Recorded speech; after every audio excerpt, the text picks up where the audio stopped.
tarde, galerinha, tudo bem com vocês? Pessoal, estamos aqui para começar mais uma aula de biologia, então sejam todos bem-vindos à nossa aula, segundos anos agora comigo, beleza? Vamos falar um pouco sobre mais um filo aí do reino Animalia, né? Já falamos sobre alguns, na última aula a gente viu sobre plateumintos, nematelmintos. Agora vamos falar sobre os moluscos e os anelídeos, né? Tem muito bichinho legal aí pra gente poder dar uma olhada. Então, vem comigo. A gente vai começar então com os moluscos. Bem, então agora nós vamos falar um pouquinho sobre os moluscos, tá bom? Vamos acompanhando aí comigo. Os moluscos, pessoal, é um grupo bem vasto, tá? Um grupo bem diversificado. Tem indivíduos de vários tipos aí, na terra, no rio, no mar. Então, consequentemente, vai ter indivíduos muito variados, com características muito distintas umas das outras, tá? A gente vai começar, então, aqui com essa imagem para vocês darem uma olhada. Então, olha só, a diversidade gigantesca. Indivíduos com a carapaça dividida, outros em espiral, outros bicudo, conchas. Então é um filo bem diversificado, com indivíduos bem interessantes aí da gente analisar. Vamos começar pelas características gerais, aquelas características que são comuns para todos os indivíduos, né? A gente já pode criar uma associação, uma analogia aí. São animais com o corpo mole, tá? O corpo tem uma consistência macia e flexível. O corpo é basicamente composto por cabeça, manto e pé. E essa consistência macia a gente pode associar, para não esquecer mais nunca, que é um animal de corpo mole, tá? Um molusco. A maioria deles possuem concha. Eles possuem também simetria bilateral. A gente consegue fazer um corte ali dividindo em dois e ter lado direito e lado esquerdo, né? Então, como eu falei, podem ser aquáticos ou terrestres.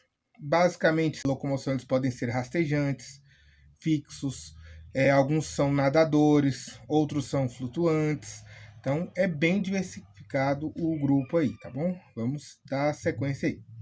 E olha só, uma característica evolutiva interessante que surge agora nos moluscos é o fato deles serem celomados, né? Até então, plateumintos, nematelmintos, a gente viu, eles não possuíam um celoma propriamente dito, né? São pseudocelomatos, quase celomatos. Mas já os moluscos, eles já são celomados, eles possuem uma cavidade que reveste ali, que protege todos os órgãos. Dentro da linha evolutiva, adquirir um celoma, adquirir essa cavidade, vai permitir com que os órgãos internos se desenvolvam muito melhor. Afinal de contas, eles já estarão protegidos, né, já estarão devidamente acomodados, já terão espaço só para eles. Então, os órgãos vão, a partir daqui, já começam a ser cada vez mais desenvolvidos, tá bom? Mais eficazes, mais efetivos. Aqui tem algumas imagens aí, olha só a diversidade, que interessante, pessoal. Temos lulas, polvos, caramujos, conchas aqui, né, ostra, olha só a pérolazinha ali, a gente vai falar um pouquinho sobre isso já já. Então temos indivíduos aí bem distintos, é um filo bem variado, bem diversificado, então uma grande diversidade. Vamos aos aspectos individuais aí então dos moluscos. Quanto à respiração, pessoal, aspectos anatômicos e fisiológicos. Quanto à respiração, esses indivíduos eles podem ter a respiração através de pulmões, ou seja, respiração pulmonar. Que tipo de indivíduo vai ter respiração pulmonar? Aqueles que são terrestres, né? Aqueles que vão viver fora da água, ok? Então, respiração pulmonar. Porém, tem aqueles indivíduos aí que a respiração é através de brânquias. Por quê? Porque são indivíduos aquáticos, né? Não tem como ter respiração pulmonar e viver dentro da água como esses indivíduos vivem, né? Então, a respiração por brânquias. Temos aqui, ó, sifão, dois sifões, na verdade, né? Sifão inalante e sifão exalante. Basicamente é por onde entra e por onde sai a água e que vai levar aí os nutrientes e os gases respiratórios até esse sistema respiratório branquial, até as brânquias, ok? Então, seguindo o baile. Quanto à circulação, pessoal, essa circulação ela pode ser aberta ou fechada. A gente vai ter indivíduos com circulação aberta. O que é essa circulação aberta? possui um coração, beleza? Possui um sistema circulatório, vasos sanguíneos, porém parte dessa circulação, parte desse sangue aí, né? Parte dessa circulação, ela é transportada pelos vasos sanguíneos e parte é despejada no interior do tecido e não passa por vasos sanguíneos, ok? Então, parte em vasos sanguíneos, parte fora. Então, circulação aberta. Quanto à circulação fechada, alguns indivíduos não têm, alguns indivíduos têm esses vasos sanguíneos que circulam por todo o corpo e voltam direto para o coração. Então, o bombeamento ele não passa por fora dos vasos sanguíneos, né? Por fora dos vasos. Outra característica evolutiva que surge agora olha só a vantagem para um organismo ter um sistema circulatório fechado, como é o caso aí dos cefalópodes, tá? Esses animais eles precisam se locomover de forma muito rápida, né, para fugir ou para capturar alguma presa. E a vantagem de ter um sistema circulatório fechado é que o sangue circula todo dentro de veias. Então, não tem prejuízo ali circulatório e isso faz com que a capacidade cardíaca aumente, a frequência cardíaca aumente, a produção de energia aumente, ele consiga se movimentar muito mais rápido para capturar uma presa ou para fugir de um predador, beleza? Então, o sistema circulatório é uma vantagem evolutiva para esses animais. Quanto à excreção, o interessante aqui, pessoal, quanto à excreção, eles possuem metanefrídeos. E esses metanefrídeos, pessoal, é basicamente a cavidade excretora, né? Nessa área do corpo dos moluscos, que vai ocorrer a excreção, onde vai ser depositado ali todos os detritos pós-digestão e pós-respiração, e que vão ser liberados aí para o meio externo, ok? Nos indivíduos que são aquáticos, a excreta básica é amônia, é uma excreta extremamente tóxica, tá? Mas animais que vivem em meio aquático alguns liberam esse tipo de excreta. Já os terrestres têm uma vantagem evolutiva, eles liberam ácido úrico, ureia, né? E isso é uma vantagem porque é um resíduo bem menos tóxico do que a amônia, tá bom? Então, esses metanefrídeos aí vão ser as cavidades, as regiões onde vão ser liberadas aí esses resíduos para serem eliminados aí para o meio ambiente, ok? Quanto à digestão, o sistema digestório dos moluscos, pessoal, ele é completo e ou seja, unidirecional, né? Os moluscos são animais protostômios, né? A cavidade da boca, lá na embriogênese, a cavidade da boca surge primeiro, mas ele surge a boca e o ânus. Então ele tem um sistema digestivo completo e unidirecional. O alimento entra pela boca, passa por todo o sistema digestório e é eliminado pelo ânus. Tem uma direção só, ok? A digestão, pessoal, nesses moluscos ocorre de forma extra e intracelular, dentro e fora de uma cavidade, dentro e fora das células, tá? E eles possuem a presença de rádula, pessoal. Rádula é a grande cartada aí dos moluscos.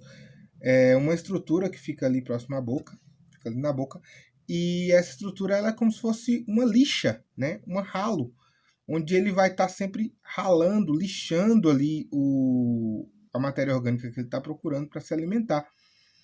Eles fazem isso aí em rochas para poder tirar ali algum resíduo orgânico, em alguns vegetais que são encontrados ali, por exemplo, dentro do mar, tá? Então eles estão sempre utilizando essa rádula para buscar o seu alimento. Eles são lixadores, né? Essa rádula serve para eles estarem lixando esse alimento, esse resíduo aí, para eles estarem levando isso aí parcialmente digerido para dentro do seu corpo, parcialmente quebrado, né? Quanto ao sistema nervoso, olha só que interessante. O sistema nervoso, agora a gente já vê a presença de vários gânglios. Gânglios são uma espécie de pequenos nódulos, não são cérebros propriamente dito, né? Ainda não podemos dizer que tem um cérebro desenvolvido esses animais, porém tem vários nódulos aí chamados de gânglios de onde são emitidas e retornadas as sinapses nervosas. Então, é um sistema nervoso composto por cordões nervosos e gânglios, onde vão estar conduzindo e armazenando as informações e levando para todo o corpo aí através desses cordões nervosos e dos pares de gânglios. Quanto à classificação, pessoal, vamos lá. Quanto à classificação, a gente começa aí falando dos monoplacóforos. O nome é esse, monoplacóforos. Mono vem de um, né? Placóforos a gente vai associar aí a placas, a concha, né? Então, uma única concha. Os monoplacóforos possuem uma única concha. E essa única concha, ela recobre toda a massa visceral, inclusive o pé desse molusco, tá bom? Esses monoplacóforos vivem exclusivamente no mar, são exclusivamente marinhos, e são animais filtradores. Interessante da gente associar aí aos filtradores, voltando aqui, por exemplo, nesse caracolzinho aqui, caramujo, é que ele possui rádula, né? Lembra que eu falei da rádula aqui para o sistema digestivo? É interessante.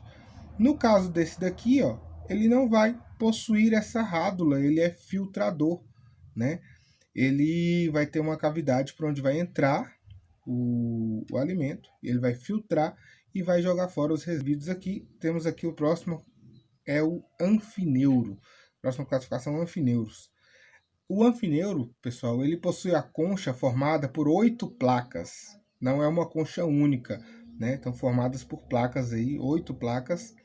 Também são animais exclusivamente marinhos, tá?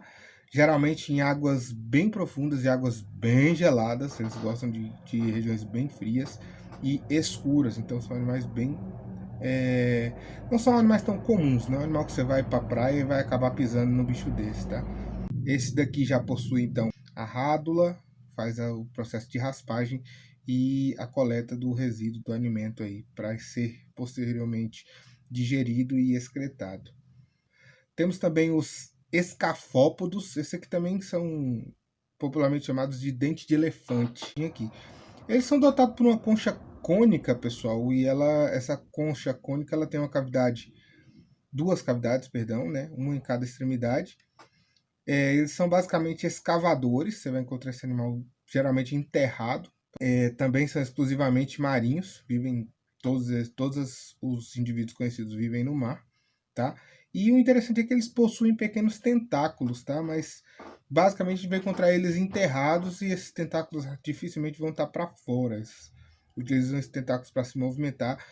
Temos também os bivalves. Bivalves, pessoal, aqueles animais cuja concha ela forma duas valvas, ela tem duas abas, né? Uma concha só, porém com duas abas, elas se movimentam, inclusive. Essas são chamadas de valvas. Então, uma concha com duas valvas. Por isso, bivalves. Um exemplo, os mexilhões e as ostras, né? Podem ser aquáticos ou terrestres, tá? É bem comum você ver esses bichinhos aí na beira de rio também, vivendo fora da água. Eles podem viver enterrados ou fixos, né? São basicamente filtradores, tá? Eles não possuem ali a rádula, não fazem a raspagem do substrato, são filtradores. E eles também, os que não são fixos, eles se movimentam também por hidropropulsão, jatopropulsão. Basicamente eles abrem as válvulas, né? E quando fecham, aquele líquido que estava aqui dentro, ele é expelido com grande velocidade. E aí entra em ação as leis da física, né? Ação e reação. Quando a água é empurrada com muita força, ela acaba empurrando o indivíduo para frente, tá? Então, por jatopropulsão, o movimento também dos que não são fixos. E o interessante aqui, pessoal, desses aqui, dos bivalves, é essa formação de pérolas. Pérolas. Interessante das pérolas, lembra até uma citação de um autor aí. O Rubem Alves, né? E o título do livro é Ostra Feliz Não Faz Pérolas. Olha que legal, Ostra Feliz Não Faz Pérolas. Então, porque na verdade o que é a pérola, pessoal? Ali, dentro da cavidade da ostra, né, dentro das duas valvas, existe uma região entre o tecido e a concha, que é o manto, né? E esse manto é que vai produzir ali a concha. E ali, entre um e outro, existe um espaço.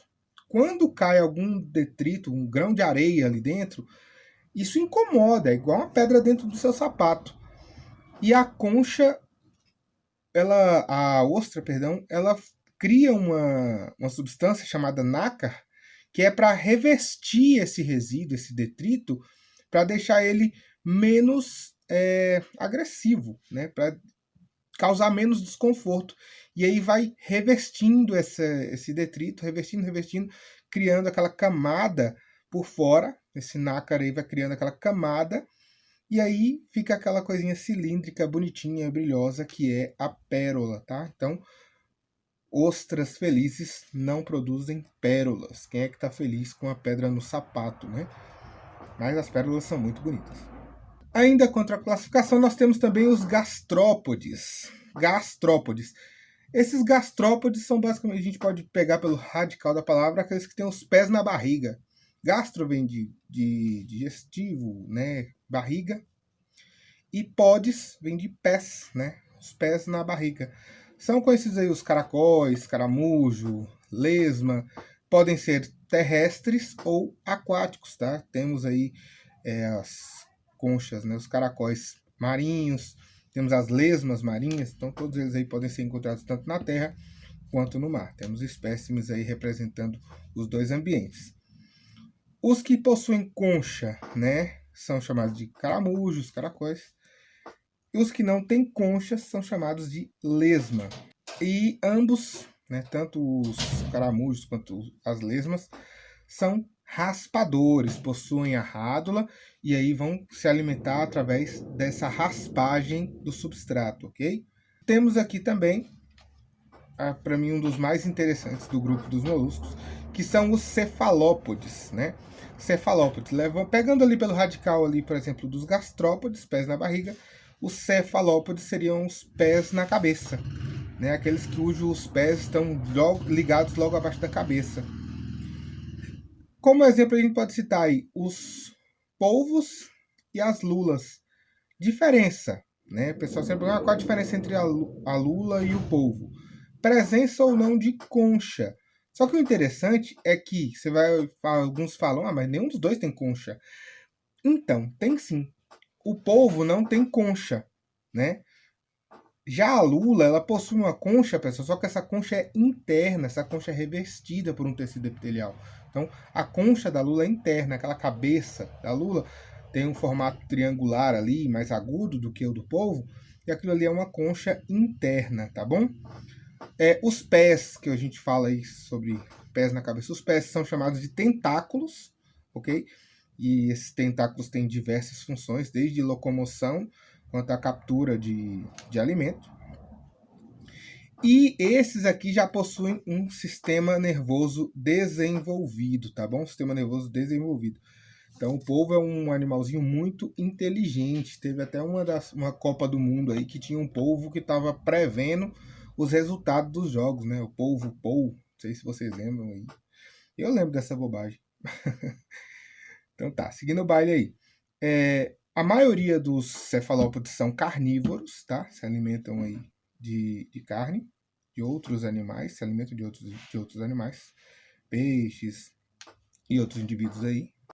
Também se locomovem por jatopropulsão, mesmo jeito, né? Os tentáculos empurram a água, isso vai levando aí o polvo ou a lula para frente. E uma outra coisa interessante deles é que eles possuem uma glândula de tinta, que é basicamente usada como defesa, né? Como uma forma de escapar da presa. Quando ele se vê ameaçado, essa glândula libera uma substância escura que faz com que a água fique turva naquele local e é o suficiente para o indivíduo conseguir fugir para um lado ou para o outro, enquanto o predador fica meio que desorientado procurando ali o polvo, ok? E uma coisa interessante deles também é a capacidade de mudar de cor. né? Eles são cromatóforos, né? Eles conseguem mudar a cor das suas células e fazer com que eles fiquem muito parecidos com a cor do meio ambiente que eles estão. Então eles se camuflam muito bem ali ao meio ambiente. Alguns aspectos anatômicos e fisiológicos, então, dos moluscos. Quanto à reprodução em bivalves, né? Eles são dioicos, ok? Dioicos, ou seja, quando possuem distinção entre machos e fêmeas, beleza? Ou seja, a fecundação é externa e o desenvolvimento é indireto, tá? Passa por um estágio larval aí, tá bom? Desenvolvimento indireto.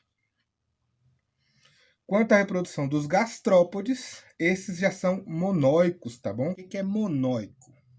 Monóico é quando é hermafrodita, né? Quando no ato da fecundação você engravida e é engravidado, né? Então, esses indivíduos aí possuem os dois sexos, digamos assim. Então, monóico, hermafrodita, dioico, tem macho e tem fêmea. A fecundação é cruzada através de um poro genital e o desenvolvimento pode ser direto e indireto, tá bom? Passando ou não por um estágio larval. Isso vai variar de espécie para espécie. A reprodução nos cefalópodes, esses aqui também são dioicos, tá? A fecundação também ocorre externa, tá? E por sua vez com o auxílio dos tentáculos, né? Os tentáculos aí vão direcionar então os gametas para ter uma fecundação favorável. Bem, galerinha, agora vamos falar um pouco sobre os anelídeos, né, da sequência aí no nosso reino animal. Já falamos sobre alguns outros filos, aí vamos agora falar sobre o filo Annelida, né, os anelídeos.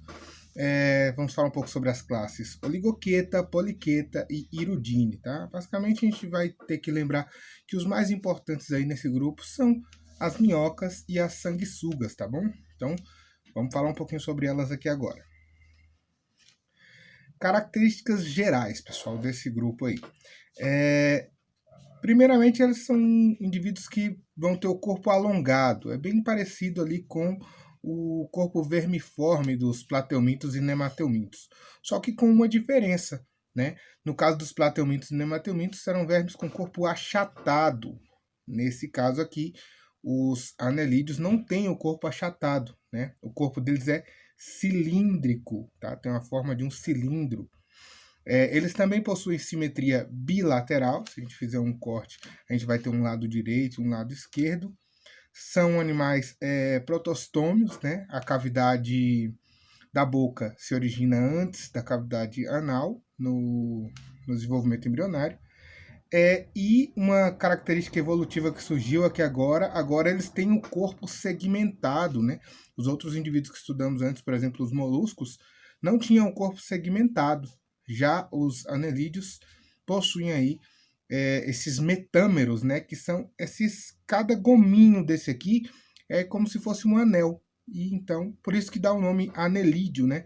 Cada gominho desse aí é um segmento, é um metâmero, ok? Então, característica evolutiva surgiu aí indivíduos com corpo segmentado. Quanto ao habitat e os hábitos, eles podem ser aquáticos ou terrestres, tá bom? E na sua maioria são basicamente rastejantes, ok? Como exemplo aí de aquáticos, nós vamos ter algumas sanguessugas, e terrestres a gente tem aí as minhocas mesmo, né? Quanto à anatomia e fisiologia, eles possuem uma característica interessante que é um esqueleto hidrostático. São animais meio que molinhos, né? E todos esses órgãos que estão dentro dessa cavidade celomática, dentro do celoma, eles são imersos em água. O celoma é cheio de água, que dá uma estruturação no corpo desses indivíduos aí, ok? Então, esqueleto hidrostático, a cavidade celomática é cheia de água. Quanto ao sistema circulatório, né? O sistema circulatório ele é um transportador de substâncias, no caso desses indivíduos também. E alguma coisa interessante aí, o sistema circulatório é fechado, tá? uma coisa interessante aí é a presença de pigmentos respiratórios, né? A presença de hemoglobina. Esses pigmentos vão auxiliar na fixação e no transporte de, de gases respiratórios, né? No caso da hemoglobina, todos os pigmentos respiratórios têm a presença aí de íons de ferro, né? Que vão auxiliar na captação dos gases respiratórios. Temos aí respiração cutânea, respiração através da pele, né? Camada de pele, capta os gases respiratórios através da pele. E também respiração branquial, no caso dos indivíduos aí que vivem imersos em água também. Então possuem brânquias aí para captar esses gases respiratórios. Sistema nervoso. O sistema nervoso também, assim como os moluscos que a gente viu, eles são compostos por gânglios, né? Que é uma massa de neurônios ali, não é bem um cérebro, né? Os gânglios são uma massa de neurônios. E eles aí possuem algumas funções sensoriais, né? Funções secretoras, funções motoras, né? As funções sensoriais podem ser tanto mecânicas quanto por quimiorrecepção. Então temos um gânglio chamado de gânglio cerebral, que fica ali na cabeça, né? E depois gânglios espalhados pelos segmentos aí que vão auxiliar na movimentação do corpo. Quanto ao sistema digestório, pessoal, o digestório também é completo, né? Com cavidade bucal e cavidade anal. O alimento segue um sentido só, sentido único. E a digestão ocorre extracelular, né? Fora das células. Quanto à importância ecológica, pessoal, esses animais têm várias importâncias. Uma delas aí, no caso das minhocas, por exemplo, é uma excelente isca de pesca, né? Já é famosa aí por essa função. Auxilia na fertilização do solo, né? E na aeração do solo. Quando ela constrói as galerias dela, ela acaba criando várias cavidades dentro do solo que vai auxiliar na passagem como oxigênio, nitrogênio, que vão auxiliar na aeração e na nutrição, fertilização desse solo. Quanto às sanguessugas, aí tem algumas importâncias medicinais, tá bom? Como que, por exemplo, algumas sanguessugas são utilizadas aí como terapia. Antigamente utilizavam sanguessugas para tampar ferimentos, né? Tem algumas tribos indígenas que utilizavam a sanguessuga para ajudar a fechar ferimentos. Às vezes ficava um corte, eles pegavam, fechavam esse corte, colocavam a sanguessuga em cima, ela ficava segurando ali, sugava um pouco do sangue, mas auxiliava no fechamento de cortes grandes. Ok? Quanto à classificação dos anelídeos, vamos lá. Eles são classificados quanto à quantidade de cerdas, por exemplo, as oligoquetas, as minhocas, elas têm poucas cerdas, né? Quase nenhuma. As minhocas, então, elas vivem aí no solo, em galerias, ou tem algumas até de água doce, tá? E elas apresentam clitelo. Clitelo, pessoal, é uma região no corpo da minhoca, vocês devem... Vou mostrar mais pra frente, quando estiver falando sobre reprodução. É uma regiãozinha que é como se fosse um anel mais largo. Ela tem uma estrutura... Tem gente que fala que ali é o coração da minhoca. Não é não, tá? Essa é uma região que está relacionada aí à produção do muco que vai produzir o casulo na hora da reprodução, tá? Vou falar para vocês um pouquinho mais sobre o clitelo já já. Ainda quanto à quantidade de cerdas, nós temos também as poliquetas, né, as nereis, que tem uma cabeça diferenciada, diferente das minhocas, e possuem muitas cerdas pelo corpo, tá? Chamadas de parapódios. E a maioria dessas poliquetas vivem no mar, tá bom? Maioria de água salgada. E ainda, classificando quanto à quantidade de cerdas, temos a hirudínea, que são as sanguessugas. Essas não possuem cerdas nenhuma, tá? E elas já possuem o corpo um pouco mais achatado. A maioria das sanguessugas são parasitas e elas podem ser terrestres ou de água doce. Aqui está uma sanguessuguinha sugando. Quanto à reprodução, as oligoquetas e as hirudíneas, elas são hermafroditas, né? Possuem, então, fecundação cruzada. Por mais que sejam hermafroditas, possuem os dois sexos, elas fazem fecundação cruzada e externa. A fecundação ocorre fora do corpo. O desenvolvimento é direto, tá? Não passa por um estágio larval. e elas também possuem clitelo, tá? Essa regiãozinha que eu vou falar já. Olha só, essa região aqui que nós estamos vendo é chamada de vesículas seminais, é onde estão os espermatozoides. E temos aqui um pouco mais abaixo os receptáculos seminais, né? O nome já diz, né? A vesícula vai liberar o esperma e o receptáculo vai receber o esperma. Basicamente é isso. Na fecundação, as minhocas vão grudar uma na outra ali, vão se esfregar e vão trocar esse esperma, tá? Esse esperma vai ser armazenado ali. No ovário, então, os óvulos vão sendo ali maturados, né?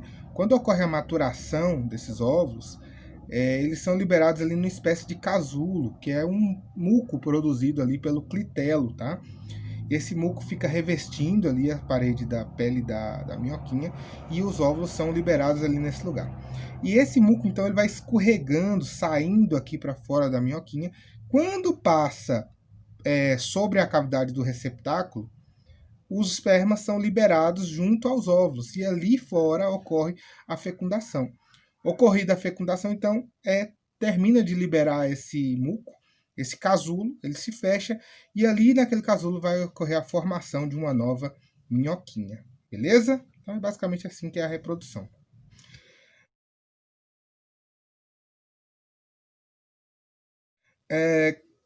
Quanto à reprodução, as poliquetas são dioicos, né? Por sua vez, dessa vez agora temos indivíduos machos e indivíduos fêmeas.